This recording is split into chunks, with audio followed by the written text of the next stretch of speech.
So hello guys, চলে আসলাম নতুন একটা ভিডিও নিয়ে। কাল ছিল আমার মমিদির বাড়িতে মায়ের পুজো। তারই জন্য সন্ধ্যাবেলা রেডি হয়ে চলে গেছিলাম নিউ মা মনসা সুইটসে। মায়ের পুজোতে দেবো বলে সেখান থেকে নিয়ে নিয়েছিলাম 10 রকমের 10টা ড্রাই মিষ্টি। তারপর মিষ্টি কিনে একেবারে চলে গেলাম মমিদির বাড়িতে। প্যান্ডেলের ভিতরটা দেখে তোমরা নিশ্চয়ই আন্দাজ করতে পারছো যে কতটা তাড়াতাড়ি চলে এসেছি। তারপর ভিতরে গিয়ে দেখা হয়ে গেল মমিদির সাথে। বাড়ির পুজোর জন্য দিদি এতটাই ব্যস্ত যে সম্পূর্ণ রেডি হলেও কপালে টিপটা পড়তে দিদি ভুলে গিয়েছে।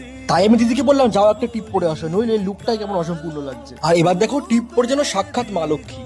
মমিদির বাড়ির প্যান্ডেল নিয়ে আলাদা করে কিছু বলার নেই। এত সুন্দর আর নিখুঁত প্যান্ডেলের কাজ, ঠাকুরের মণ্ডপ থেকে শুরু করে খাওয়ার জায়গা, বসার জায়গা এতটা সুন্দর যে একবার দেখলে মন ভরে যায়।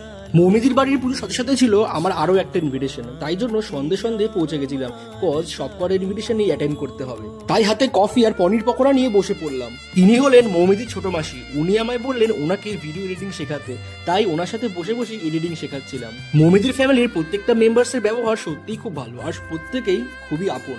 কাল এই কিছু সময়ের মধ্যেই আমাদের পরিচয়, কিন্তু বিশ্বাস করুন একটি বারের জন্য মনে হয়নি যে আমি একজন নিমন্ত্রিত গেস্ট। মনে হচ্ছে যেন ওদেরই পরিবারের একজন।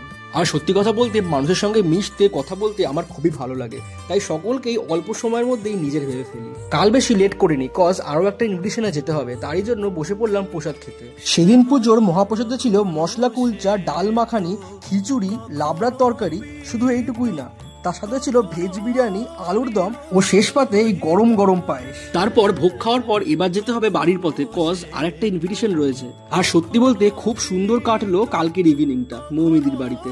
মা তো অন্তর্যামী, মা তো সকলের মনের কথা জানেন। তবুও বলি, মা তুমি সকলকে ভালো রেখো ও তুমিও ভালো থেকো। সো গাইস, আজকের জন্য এইটুকুই। দেখা হচ্ছে পরবর্তী ভিডিও নিয়ে। সকলে ভালো থাকবেন ও সুস্থ থাকবেন।